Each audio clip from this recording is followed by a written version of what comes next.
Hello' everyone, মৰমৰ ছাত্ৰ ছাত্ৰীসকল। যোৱাকালি আমি আমাৰ হোৱাটছআপ গ্ৰুপত HS ছেকেণ্ড ইয়েৰ ছাত্ৰ ছাত্ৰীসকলৰ বাবে আছামিজৰ এটা এক্সাম পাতিছিলোঁ আৰু সেই আছামিজৰ এক্সামটো প্ৰায় 30জন ছাত্ৰ ছাত্ৰীয়ে অংশগ্ৰহণ কৰিছিল। গতিকে সেই কুৱেশ্যন পেপাৰখন আজি সমাধান কৰি দিম। গতিকে ভিডিঅ'টো স্কিপ নকৰিবা। এইকেইটা কুৱেশ্যন তোমালোকৰ ফাইনেল পৰীক্ষাৰ বাবে বহুত গুৰুত্বপূৰ্ণ হয় আৰু ফাইনেল পৰীক্ষাত ইয়াৰ পৰা কমন পৰিব। গতিকে পৰীক্ষাত অসমীয়া বিষয়টো কেনেকৈ লিখিব লাগে তাৰ বিষয়েও কম। গতিকে ভিডিঅ'টো স্কিপ নকৰাকৈ ভালদৰে আৰম্ভণিৰ পৰা শেষলৈকে চাই যোৱা। ভিডিঅ'টো আৰম্ভ কৰাৰ আগতে তোমালোকক ক'ব বিচাৰিছোঁ, যদিহে চেনেলটো ছাবস্ক্ৰাইব কৰা নাই চেনেলটো ছাবস্ক্ৰাইব কৰি ল'বা। তেতিয়াহে এনেধৰণৰ ইনফৰ্মেশ্যন কমন কুৱেশ্যন আনচাৰ এই চেনেলটোৰ জৰিয়তে পাই থাকিবা। তেনেহ'লে আজি ভিডিঅ'টো আৰম্ভ কৰিছোঁ। প্ৰথম প্ৰশ্নটো দিছিলোঁ, কোনখন কিতাপৰ বাবে কেশৱ মহন্তই সাহিত্য অকাডেমী বঁটা পাইছিল? এনেকুৱা এটা প্ৰশ্ন তোমালোকৰ ফাইনেল পৰীক্ষাত আহিব। গতিকে ইয়াৰ উত্তৰটো হৈছে মোৰ যে কিমান হেঁপাহ।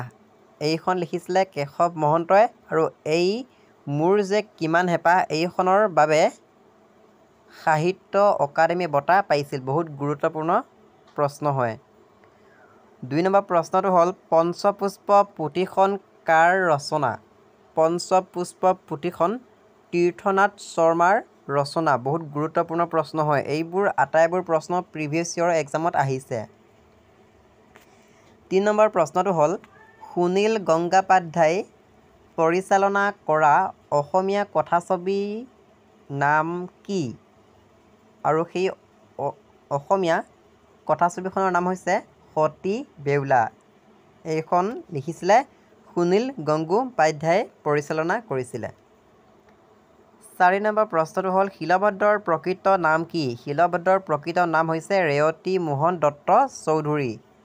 এইটো হৈছে ইয়াৰ উত্তৰ, প্ৰিভিয়াছ ইয়েৰত এক্সামত আহিছে। 5 নম্বৰ প্ৰশ্নটো হ'ল, লক্ষ্মীনাথ বেজবৰুৱাৰ উপন্যাস এখনৰ নাম লিখা।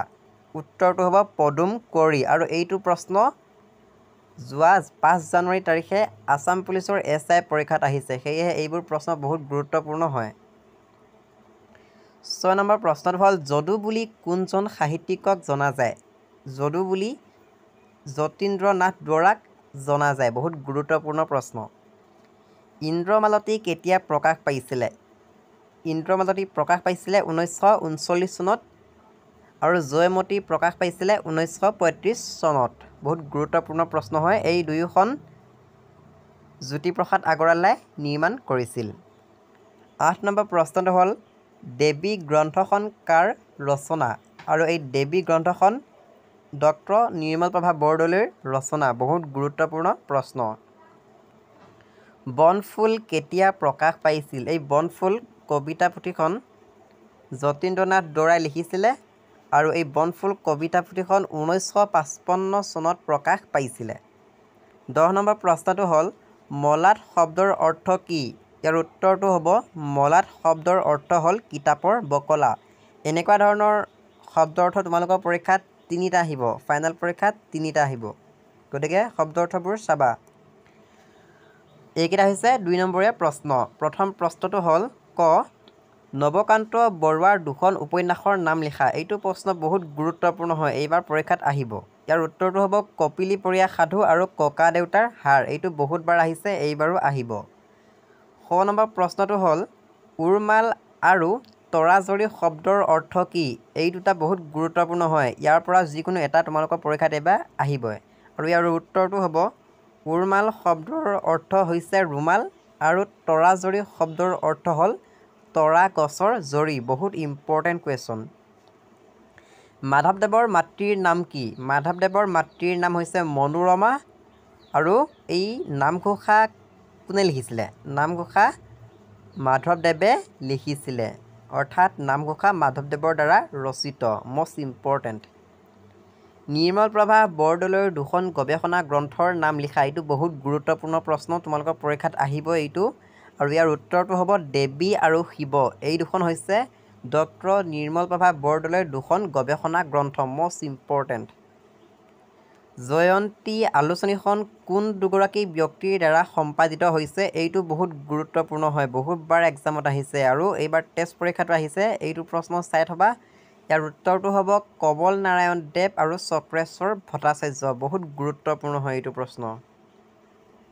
বৰগীত কাক বোলে? ইয়াৰ ভাগসমূহ লিখা। আমি জানো সকলোৱে যে বৰগীত কাক বোলে? মহাপুৰুষ শংকৰদেৱ আৰু মাধৱদেৱৰ দ্বাৰা বিৰচিত আধ্যাত্মিক ভাৱসম্পন্ন ৰাগ ৰাগিণীযুক্ত গীতসমূহক বৰগীত বোলে। এনেকৈ উত্তৰটো লিখিবা, বেছি দীঘলকৈ লিখিব নালাগে। এইখিনি লিখিলে তোমালোকে 2 নম্বৰ পাই যাবা। আৰু ইয়াৰ ভাগসমূহ কি কি? ইয়াৰ ভাগসমূহ 6টা ভাগত ভগাব পাৰি, যেনে লীলা, বিৰহ, বিৰক্তি, পৰমাৰ্থ আৰু সুৰ, চাতুৰী। এইকেইটা লিখিলে তোমালোকে 2 নম্বৰ পাই যাবা আৰু বহুত গুৰুত্বপূৰ্ণ প্ৰশ্ন পৰীক্ষাত আহিব। তাৰ পিছৰ প্ৰশ্নটো হ'ল আপোন সুৰ আৰু বনফুল কাৰ ৰচনা? আপোন সুৰ আৰু বনফুল এই দুয়োখন কবিতা পুথি যতীন্দ্ৰনাথ দুৱৰাই লিখিছিলে। পৰীক্ষাত আহে যে যতীন্দ্ৰনাথ দুৱৰাই ৰচনা কৰা দুখন কবিতা পুথিৰ নাম লিখা। উত্তৰটো হ'ব আপোন সুৰ আৰু বনফুল, মষ্ট ইম্পৰ্টেণ্ট। কাঠমিস্ত্ৰী ঘৰ কবিতাটোৰ ৰচক কোন? ই প্ৰকাশ কেতিয়া পাইছিল?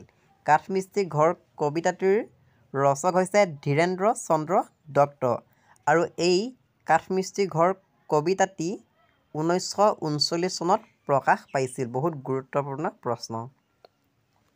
মা-জীউ আৰু জ্ঞান কোন? এইটোতো বহুতবাৰ পৰীক্ষাত আহিয়ে থাকে, ৰিপিটেড হয় এইটো কুৱেশ্যন আৰু এইবাৰো আহিব। ইয়াৰ উত্তৰটো হ'ব মা-জীউ হ'ল সুকবি তথা বিখ্যাত চাহ খেতিয়ক সদাগৰ চন্দ্ৰ কুমাৰ আগৰৱালা আৰু জ্ঞান হ'ল আৰ্ল ল কলেজৰ প্ৰসিদ্ধ প্ৰিন্সিপাল বেৰিষ্টাৰ এট ল জ্ঞান বৰুৱা। এই দুগৰাকী ব্যক্তি কোনটো পাঠত উল্লেখ আছে? এই দুগৰাকী ব্যক্তি মোৰ মাতৃমুখ দৰ্শন পাঠটোত উল্লেখ আছে। বহুত ইম্পৰ্টেণ্ট কুৱেশ্যন। আজি ভিডিঅ'টোৰ শেষৰ প্ৰশ্নটো হ'ল অপ্ৰমাদী আৰু কেলেহুৱা শব্দৰ অৰ্থ কি? অপ্ৰমাদী মানে হৈছে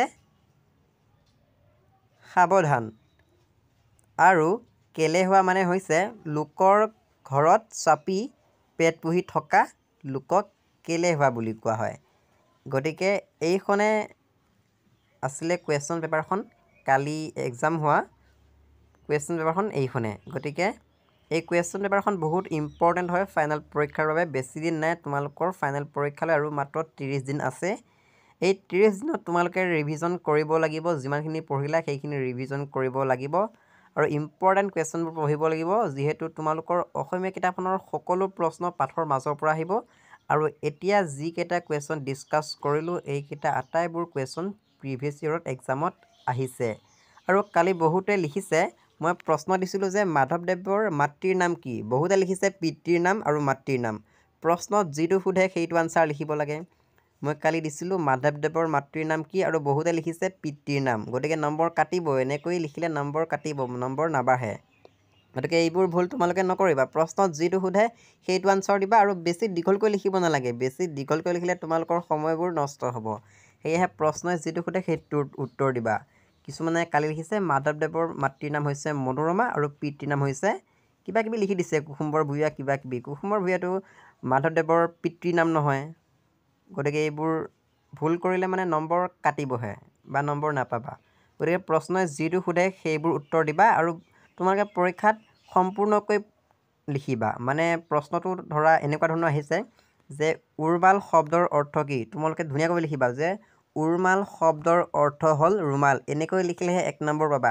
যদিহে ডাইৰেক্ট লিখি দিয়া উৰ্মাল বুলি, তেতিয়াহ'লে তোমালোকক হাফ মাৰ্কহে হয়তো দিব পাৰে।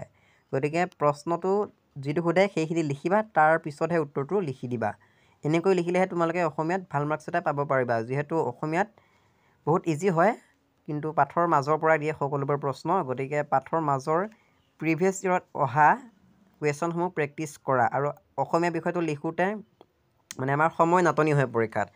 গতিকে অসমীয়া বিষয়টো পূৰা প্ৰেক্টিছ কৰিব লাগিব। এই 1 মাহত তোমালোকে ভালদৰে প্ৰেক্টিছ কৰা। অসমীয়া পৰীক্ষাত তোমালোকে লেটাৰ পাই যাবা। গতিকে ভিডিঅ'টো কেনে পালা কমেণ্ট বক্সত জনাবলৈ নাপাহৰিবা। আৰু আমাৰ হোৱাটছআপ গ্ৰুপত যদি জইন হ'ব বিচাৰিছা বা পৰীক্ষাসমূহ তুমি দিব বিচাৰিছা, তেনেহ'লে এই ভিডিঅ'টোৰ ডেছক্ৰিপশ্যনত হোৱাটছআপ গ্ৰুপৰ লিংক আছে, জইন হৈ ল'ব পাৰিবা। আৰু এই কমেণ্ট বক্সতো লিংকটো পাই যাবা। গতিকে এনেধৰণৰ ভিডিঅ' তোমালোকক লাগে নে নালাগে কমেণ্ট কৰি জনাবা। আৰু আজি ভিডিঅ'টো কেনে পালা সেই কথাটো কমেণ্ট বক্সত কমেণ্ট এটা কৰি জনাই দিবা। আৰু চেনেলটো ছাবস্ক্ৰাইব কৰি ল'বা, ভিডিঅ'টো এটা লাইক কৰি দিবা। তোমাৰ বন্ধু বান্ধৱীলৈ ভিডিঅ'টো শ্বেয়াৰ কৰি দিবা আৰু ভিডিঅ'টো চোৱাৰ বাবে বহুত বহুত ধন্যবাদ।